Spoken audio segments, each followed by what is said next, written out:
Welcome, my name is Mark Deaver and I will be presenting Case 4, Carlsberg and Emerging Markets. In 1847, J.C. Jacobson opened Carlsberg Brewery and it continued to prosper.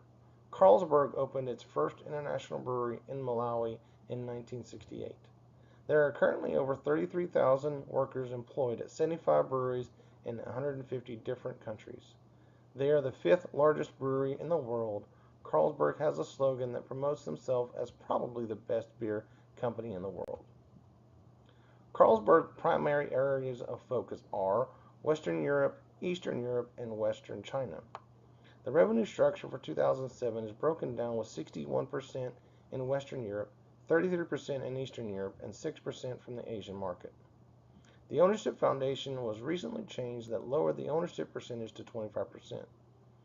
This will free up much needed capital for the company.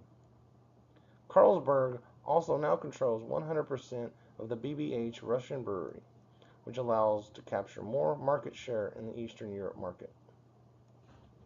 The main strategic profile is to focus on emerging and developing markets. The demographic segment mainly focuses on emerging and developing markets. The western part of China is growing and is considered a developing market. The area of China also has the lowest income. Carlsberg is focused on providing regional brand to the area. The economic segment has Western Europe producing the most revenue. However, the market is becoming oversaturated and stagnant. Eastern Europe is a large growing market and comprises as much as half of the Western Europe market. The Asian market is producing the lowest revenue and is classified as a developing market. Recent tax laws in Russia has caused a spike in taxes on hard alcohol like vodka, and it is raising the demand for beer products. This is a possibility that taxes may be levied on all types of alcohol, including beer. The social culture segment shows that Russia has always been associated with vodka consumption. Recent tax increases on hard liquor has increased the demand for beer products. Another social cultural segment is that Western China is on the low end of the consumption per capita, but that percentage continues to rise. The technological segment is comprised of advances in online ordering of ingredients. The global segment is demonstrating that Western Europe is becoming stagnant and saturation from competition. Eastern Europe is a growing market where Carlsberg controls the majority. However, there is heavy competition entering the market. Asia is seen as a developing market where the population is constantly growing and the consumption rate is growing as well. Carlsberg made changes to the foundation charter that reduced the ownership percentage to 25%. This is going to allow for more capital to be used within the company for more sustainable operations. Porter's Five Forces shows that the threat of new entrants is low because of the high equipment cost and the inability to produce a distinct beer offering. The buyer supplier is high because of the large number of buyers, the large number of substitute products, and the low cost of substitute products. The substitute product threat is high because switching to another product is easy. The switching cost is low and product similarity. The supplier power is low because ingredients are readily available and the cost to change supplier is small. The current rivalry is relatively high with several manufacturers that are in direct competition with Carlsberg. The strategic analysis shows the direct competition for Carlsberg and compares the price of the product to the geographic extent. As we can see from the analysis, AB InBev is the largest producer, followed by SAB Miller, and then the new entrance of CR Snow Breweries, which is based in China.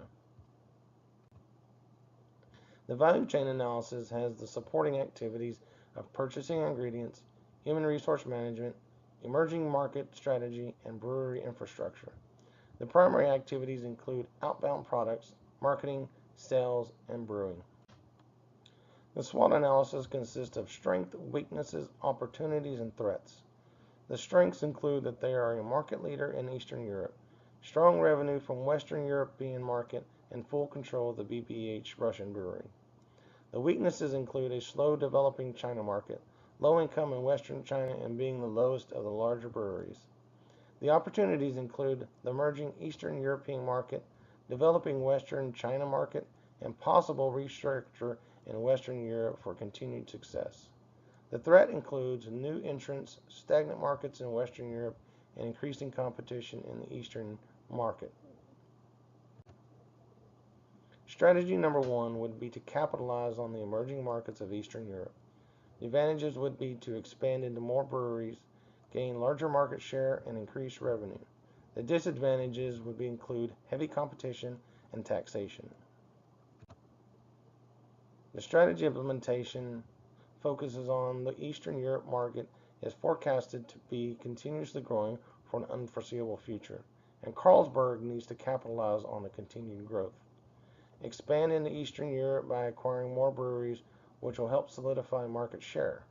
Carlsberg will need to find new untapped distribution channels for even more market growth. Strategy number two would be to restructure and streamline operations in Western Europe. Some of the advantages would be to increase revenue and lower costs.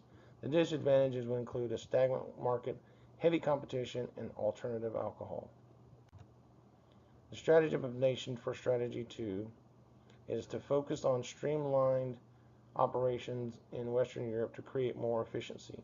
Streamlining would include finding cheaper alternative ingredients, finding cheaper distribution channels, and changing to a more powerful model instead of the passive current model.